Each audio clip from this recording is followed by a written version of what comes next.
Hi, I'm Christian Reyes, your host, and welcome to the QCast. It is human nature to resist change, so any change management brings about difficulties. Excellent change management is even more complicated.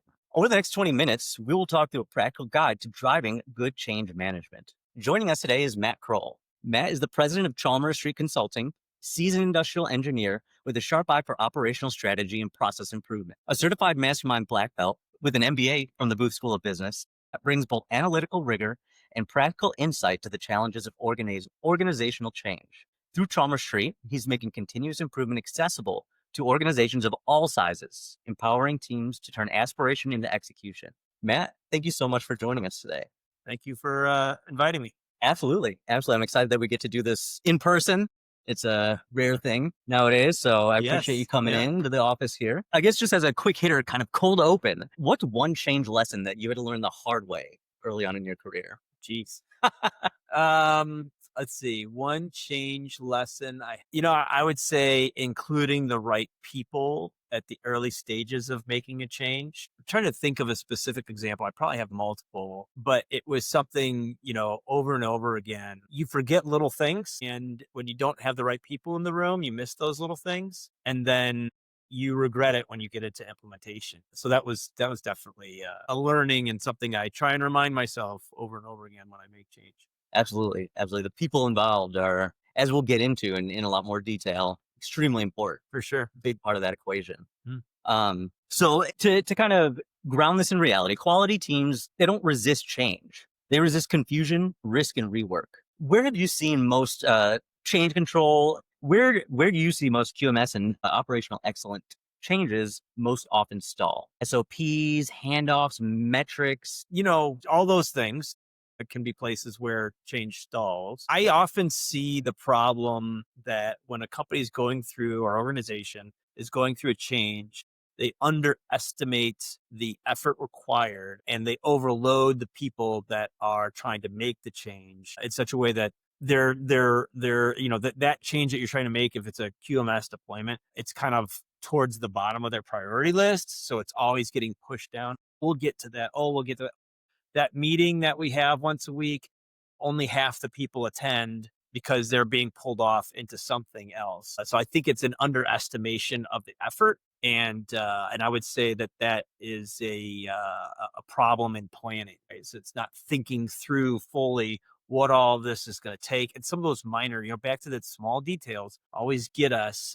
Some of those small things take longer to resolve than what we expected. And now it needs more effort. And I got other priorities that are pulling for my time. Yeah. It's a good answer. And I'm sure you've found resistance to change on likely a daily basis. Throughout your career. Yeah, I talk about this a lot, actually. And there's a lot of different ways to think about it. So one is we teach organizations how to go and make change and some of the things that they need to be careful of. And we develop green belts and black belts and those kind of skill sets. And I always tell the people that I'm coaching, look out for that passive resistance. That passive resistance it's insidious because you don't know it's there, right? It's the person that's probably quiet, maybe smiling, but when they leave the room, isn't really doing the things that you think are doing, or it's just lots of excuses. And so that's, that is the sign or the show of resistance to change. But why it's there, I believe, and I'm not a psychologist, I believe that, people generally want certainty and they generally want comfort. We're comfort seeking, right? Absolutely. And so it is comforting to know something as silly as when I pull up my computer in the morning, the screen that I'm used to seeing is the screen that's there. The fields that I need to enter information in, those fields are there. It is uncomfortable to say, well, we're launching a new interface tomorrow, and those things are going to look a little bit different. That creates a whole bunch of uncertainty. It creates discomfort.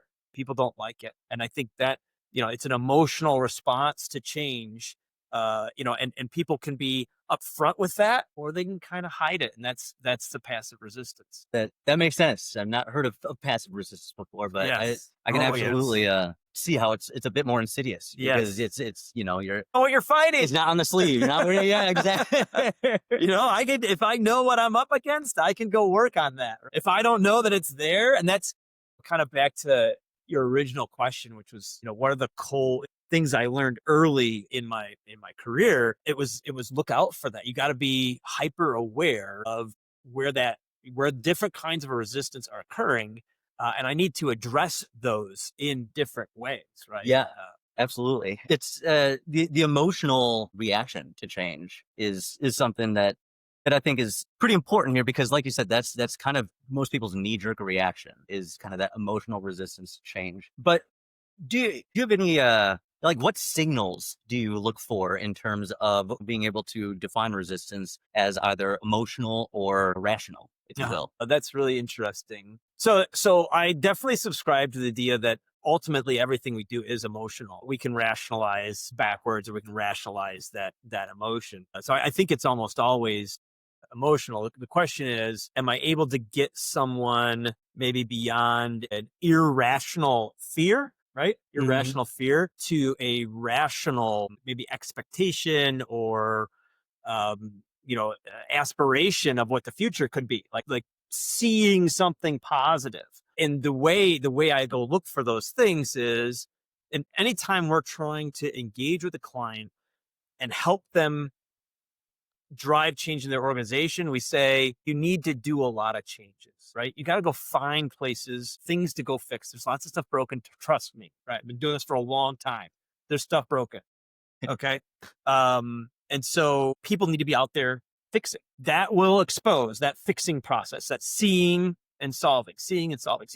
That will expose who on the team is ready, raring to go. They're going to be your high performers. They're going to help you drive and create that future, realize that vision. And people that are stuck in old ways, that are struggling. And look, I never write anybody off. I operate with the belief that with the right coaching and the right skill development, everyone can come along and be part of a transformation. I can't, though, address those things if I can't see them. I can only see them if I start to create some pressure through change projects.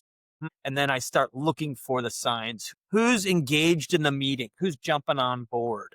Who always seems to have a reason not to be there? Who's always late with their deliverables? Who always has an excuse as to why something isn't right? I got to go address those. Change management is this is a people discipline. It's 100% people. I've got to be very in tune, high EQ, right? Yeah. Very in tune with how people are behaving in my meetings, outside of my meetings, responding to communications. If I'm not in tune to those things, I won't see it and I will suffer the consequences. Absolutely. Absolutely. That's a fantastic answer. If not, it's fine, but would you be able to tell us a quick story about a time where resistance was strong and ultimately what you did or the team did to shift to adoption? So I probably have many stories. This story is an early story, and I'll just say I was in a distribution center and we shipped radios and radio parts and things like that out to public safety customers, a dealer network. And there was, within our sales team, there was a belief, and that's what it was. It was a belief that it was all about speed, right? Making the sale, keeping the customer happy was all about getting that radio out the door quickly. And anybody in distribution knows, that the challenge is how much stock you keep. And the shorter, how do I say this? If you want to reduce the lead time, you're going to generally carry more finished goods. Of course, it depends on other things as well, your lead time of manufacturer. Sure. We won't get all those things. But the point was that we were pressured to ship very quickly. It was very costly. And we did, frankly, not the greatest job of shipping quickly. And so our sales team was anchored on that, right? And beating us up month after month on our on-time delivery. I don't think it was just me, but a group of us, and this was actually, I did this for my Blackball project, suggested that customers really care about your promise. That's what they're really interested in. Yes, faster is better, no doubt. But within a range of, relative speed, for us, it was like next day, 3 days, those kinds of things. Customers are generally happy if you can promise 3 days and meet 3 days, right? It doesn't have to be the same day. And it was completely rejected by our sales. No, not true. you guys are just making excuses because you don't want to hit your numbers. And it's sort of like, well, again, like we can hit our numbers, but we have to drive up inventory. Nobody wants to spend the money. So, so where's the trade-off? Where's the trade-off? So the first thing in any kind of change is helping people understand the underlying problem that we're trying to resolve, right? Yeah. If people don't see the problem, then they're not going to get on board for trying things out. And that's the second piece, right? Is I have to get people open to trying things. So what we tried in this case, right? And I should say part of that trying is understanding what objection to the change do I want to overcome. So my trial should go right at that objection, okay? And it's either going to say, oh, that objection is quite valid, which we have to go back to the drawing board, or it's going to say it's invalid and I can start pursuing my change. In this case, we took one of the radios and we added $1. So the way customer ordered was they could just order the radio and we would ship it to whatever date they asked. In this case, we said, if you want it fast, you have to pay $1. $1 wasn't terribly expensive, right? Yeah, that's pretty cost effective. And we ran this for 3 months. And prior to adding the $1 for asking for basically an expedited delivery, 80% of our customers asked for a same day or next day ship on their radio, right? We added the $1 and it flipped. 80% went with our standard lead time and 20% asked for these. Really? Yeah, Wow. yeah.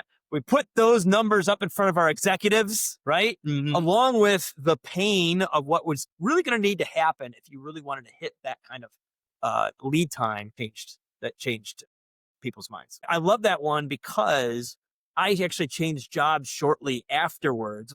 Some things implemented, but we didn't get the whole thing implemented. That carried on for a couple of years afterwards. We shifted all of our systems to a scheduled ship date, the ordering, the promises and everything, and started measuring ourselves against promise. And I believe that using that method of showing the problem, creating a pilot, going right at the objection, created so much desire for this new path. That momentum was created. I stepped away and that project continued to roll after I left. And I think that's a core piece of making change. Absolutely. That almost connects back to kind of what you're just talking about in terms of passive resistance and being able to identify that. And, you can't address it unless you know what's happening. And I see a little parallel there between that and, showing the stakeholders. So small pilots, we always try and do small pilots in anything, be it like if we have a Kaizen event, can we pilot some of those things to come out? That exposes a lot of the passive resistance. When you actually ask somebody, okay, now we have to go do it, versus people talking in a room, right? People can talk in a room all day long, where you say, hey, okay, and then tomorrow we're going to start doing it this way, right? Well, do we really want to do it tomorrow? And you're like, we're just going to do it on this set of products, or we're just going to do it on this set of customers. We made it real small. Yeah, but I'm still concerned. You're like, okay, this is a problem. We're really not serious about making this change. I detect resistance. And that's kind of goes, it transitions us to our next segment, just in terms of, top management, executive sponsorship. Because ultimately, top management sponsors fund what they can understand. Yeah. If they can't understand it, it'll be hard to get them to pony up, any type of investment. So it does seem like it's important to kind of connect the change itself to the overlaying strategy or costs, risk associated with making the change or not making the change. That's connect is the word.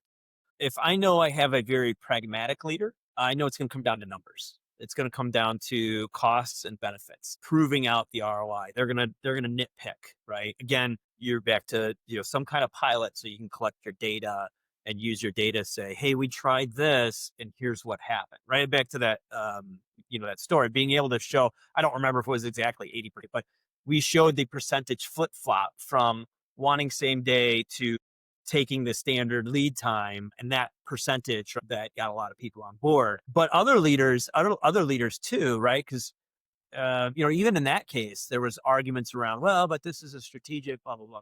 You have to connect with vision too, right? You have to connect with objectives and mission. For some leaders, a quantified case isn't enough, or isn't really the thing that's going to move them. It's connecting them with, but this moves us a step closer to this future vision that we're trying to create. And that can be a little bit looser or more subjective, which would be harder to build. But nonetheless, you got to know who you're dealing with, the profile of that leader and that leadership team. If they're very pragmatic and analytical, there better be a very strong business case, quantifiable business case. If they're very visionary, right, you better understand the underpinnings of that vision and connect the change with enabling that vision. Yeah. Yeah. No, that makes sense. That makes sense. Mm. What are some of the pitfalls that you see when people are pitching to leadership? How can we avoid them? Yeah.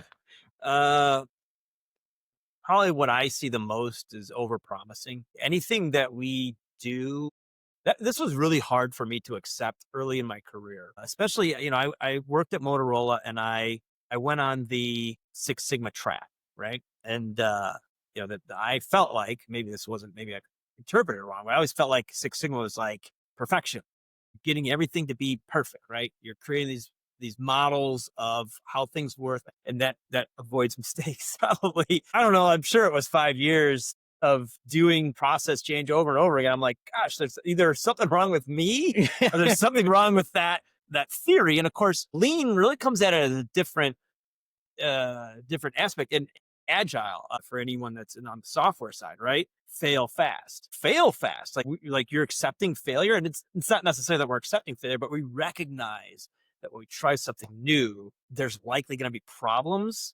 What I'm pitching to executives or trying to explain to executives what they're going to experience as they go through a change. Yeah, I don't hide any of the blemishes. That just makes it more difficult when that uncertain thing, that thing that is, they call them the unknown unknowns. When that occurs, that makes that conversation more difficult and can turn things into a swirl. And so I see overpromising being used as the methodology of gaining support. I think that's a very poor methodology. Seems short-sighted. Very short at best. Yeah, exactly. I mean, exactly what you're saying, the unknown unknowns. I mean, you want to, there's a non-zero chance of it happening. So why hide it? Why and push it into the bigger the change, the more of those that you're going to potentially have. And, I always say you could break your change into smaller bite-sized pieces so that you can work out those, right? That's the whole idea of iteration, right? Iterate, and it's a learning cycle. Then as I get closer and closer to this vision, right, I've learned so much now that I don't have to worry about some of those big mistakes, but I am making little mistakes all along the way. And that's okay. That a lot of times that is learned. Some mistakes some are sloppy. Let's just be honest. Right. But, in the spirit of making a real transformational change, many of those mistakes are learned. Yeah. Yeah. And, learning from and adjusting. What type of governance tools or process controls have you used or seen used that allow you to keep the momentum of the project without creating too much bureaucracy or red tape?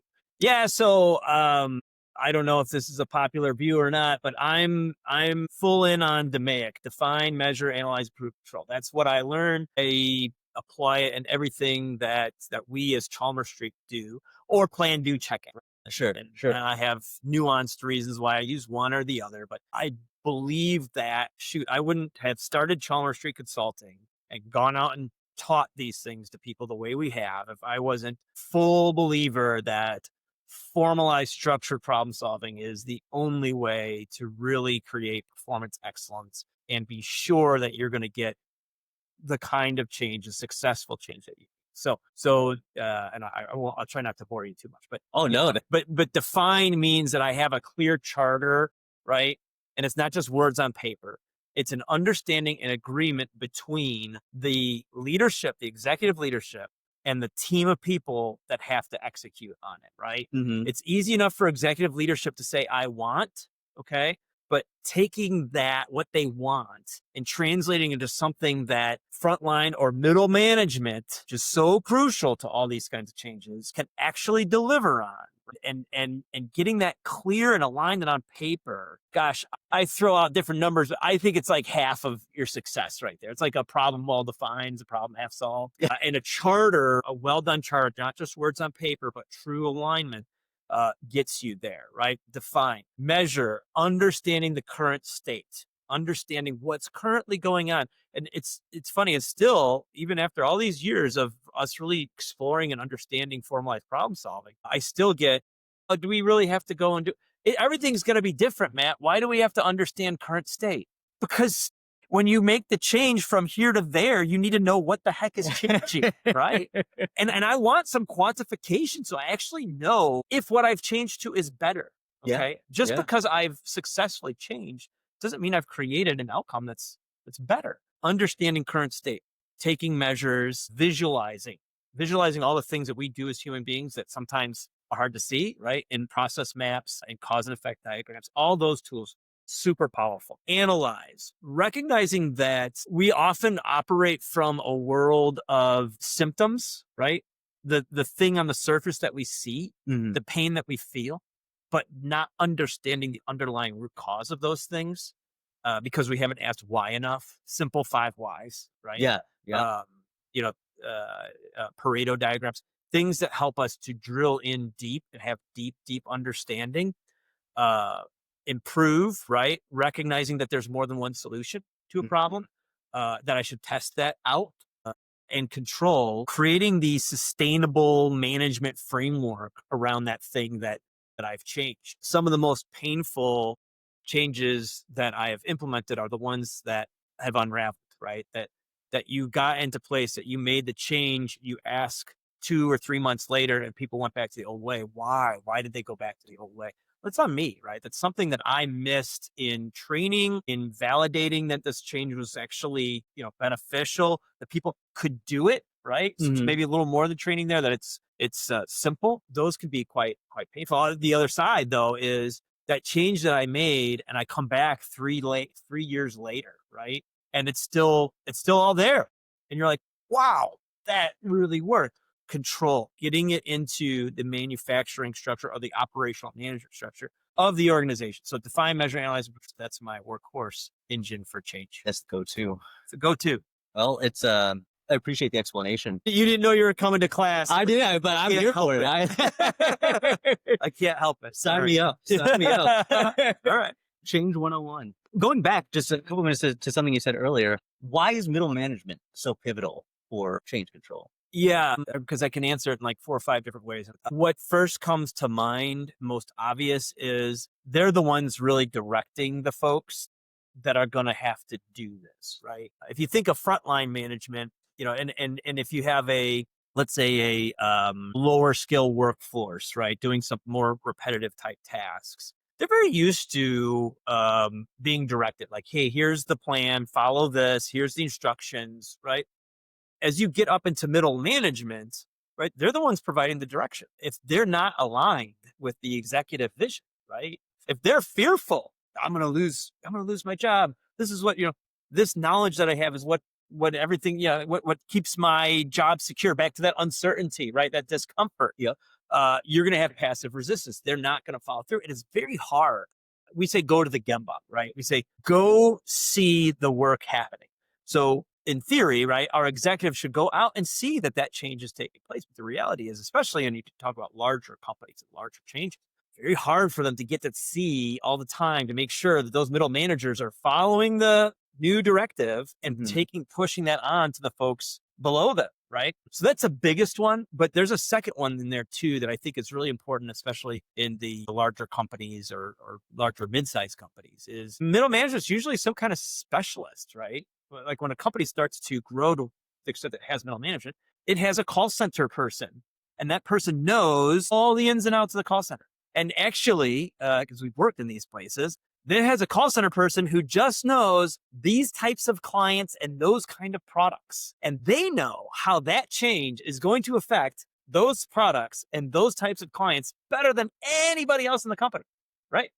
And so there is local knowledge inside of that middle management that is going to either help make this successful or it's going to cause it to fail.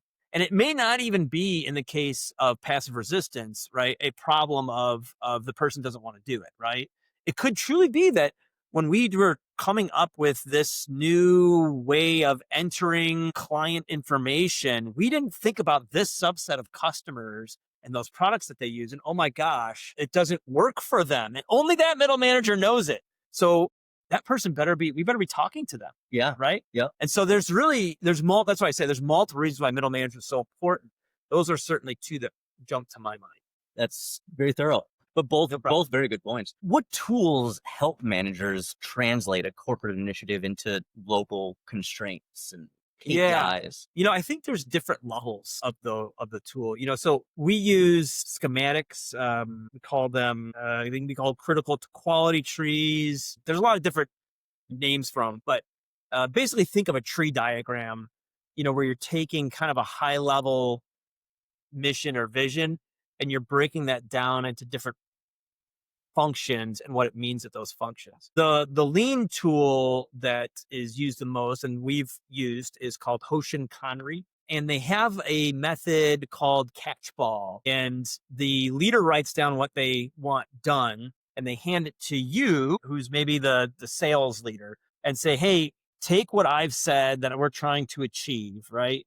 Um, you know, 30% growth in sales. Tell me what that means. And you go and you look at it and you go, okay, well, 30% growth in sales. I'm head of the retail division.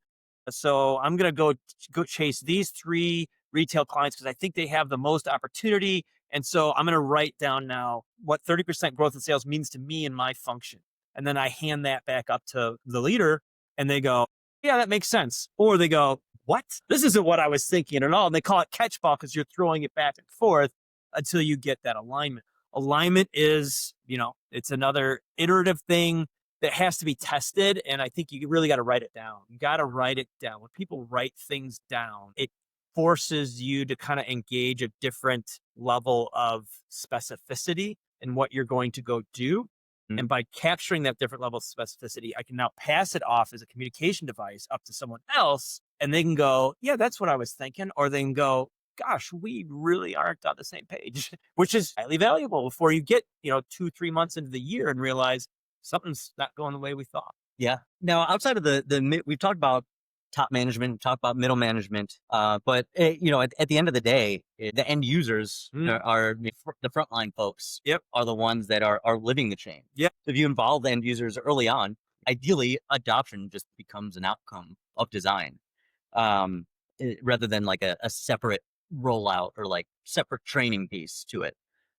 What's your preferred method for involving operators or frontline employees early on, without slowing the delivery? So the one I'll just maybe push a little bit there and say, slow down to go faster. So I say without slowing down, well, maybe the target that we have is not realistic given the number of people that we need to go and win the hearts and minds, right?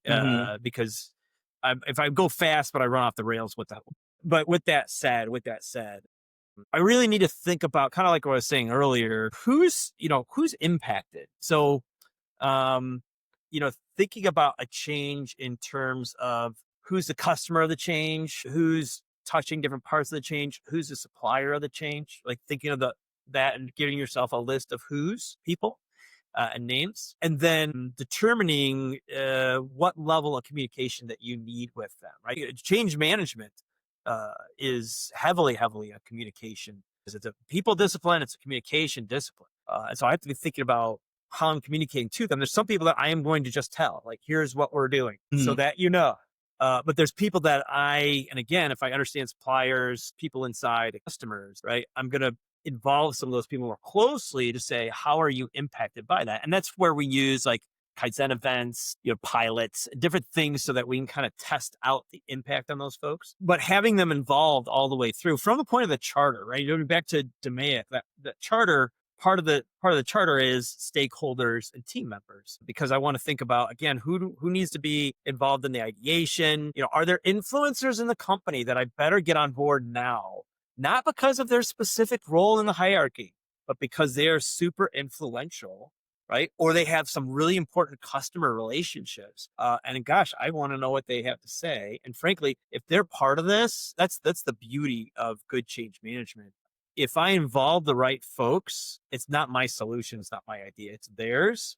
And I have now a team of people all rowing in the same direction that really want this to be successful, and they'll get through whatever obstacles are in the way. But you really have to think about who are the customers of this change, who are the people that are going to be involved in whatever processes are actually different, who are the suppliers to that change, and then making your list of, well, these are stakeholders, these are team members, And now let me use Kaizen events and different things to involve them.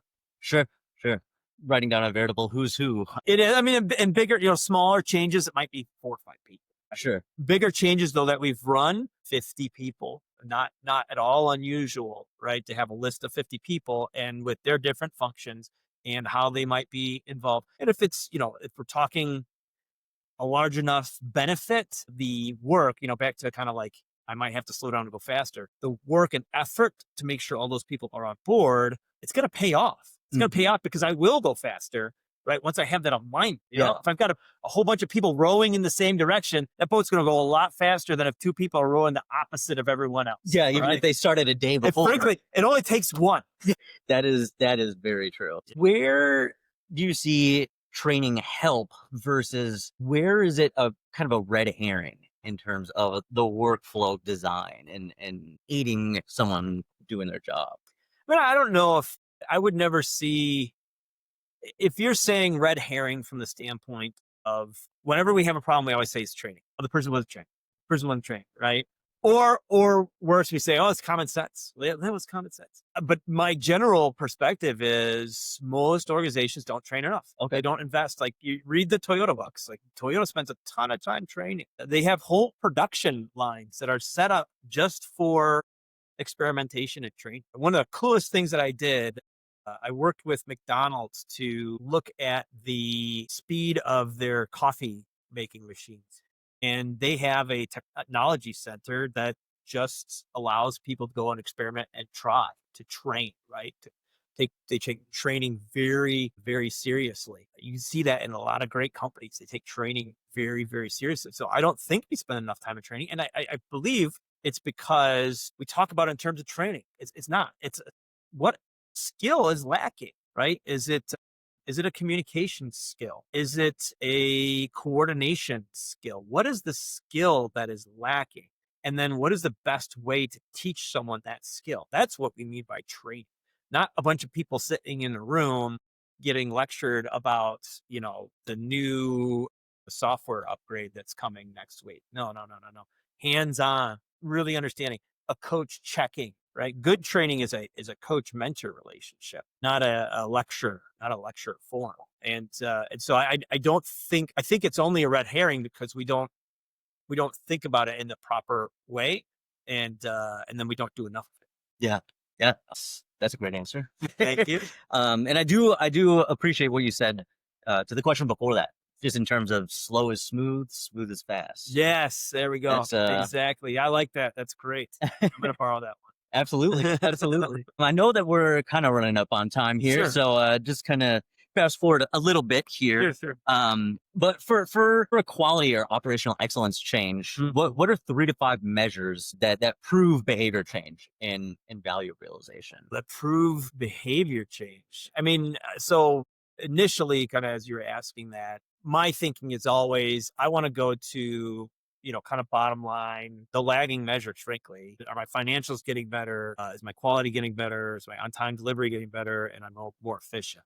Ultimately, if I'm not affecting those things, it's really just platitudes. Yeah. And too often, I think we end up with quality platitudes. To see behavior change. So one of my most recent client projects is one of my favorites. And we walked into a firm where the president was not new, let's say, but he was 2 years in. And he had taken over for a fairly autocratic leader who made all the decisions himself. And so the employee base was very much used to that. And what that often drives is a very siloed behavior, very protective behavior amongst the organization. And our approach, we use a program called CI Mastermind, and we develop role models. My belief is if I want culture change, there's got to be some faces to that culture change. Mm-hmm.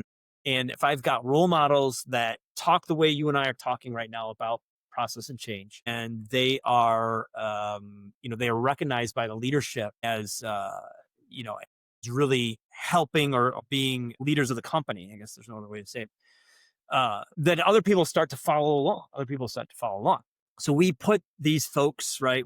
So this president asked for our CI Mastermind program, and he gave us 10 people to run through the program. And the first, 2 months, 3 months, even. I mean, gosh, we worked with them for 2 years, so it was wild. Project. Who felt these silos in the room? Okay. People did not help each other out. People did not bring their issues to the table, right? And if you think about process improvement and lots of projects, you're always talking about issues, right? It's not possible to walk into that room and not talk about issues. It took a while to break that behavior of holding things close to the vest, not talking about it. And by, let's just say, 6 months in, we saw the signs of change. We saw them starting to help each other out. As a facilitator, and actually it was me and another facilitator for this group, we got to say less and less and less as our work with them went on, because they were becoming more and more capable of interacting, aligning, working through friction points, asking the questions, validating alignment, like validating change, starting to measure things themselves.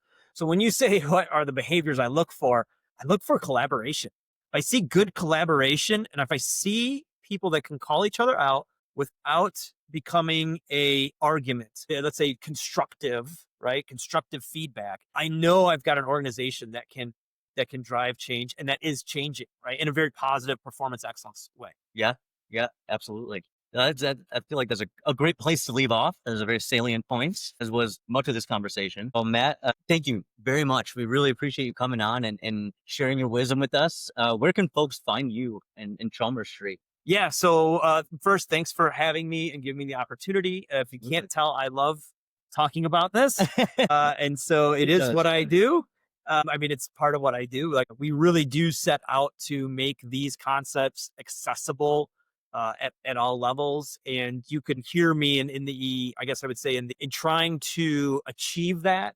I put a lot of free content out on LinkedIn. So you can look me up. I should know this right off the hand. It's Matthew R. Kroll, I believe, on LinkedIn. So look me up on LinkedIn, because I post every week. I also run a CI Mastermind live session, which is totally free. And we talk about these things, and we work through problems live so that people can go back and solve them. And you can find that on our website. It's Chalmers Street. That's chalmersst.com, and go take a look at the videos. We do have a YouTube page. It's a little messy right now, but it's getting cleaned. But those are all ways that you can go and search me out, find me. And there's a team around me too. We're all quite passionate about this. Absolutely. And we'll put that in the show notes for our listeners, so they can just click on the link and navigate over there. And we definitely, want you listeners to reach out. If you guys enjoyed the conversation today, please like, comment, subscribe, so you don't miss another episode. But Matt, thanks again for your time today. Our listeners, thank you for tuning in, and thanks to our production team here at QT9, Spencer. And until next time, keep improving. All right. Good. Yeah. Okay.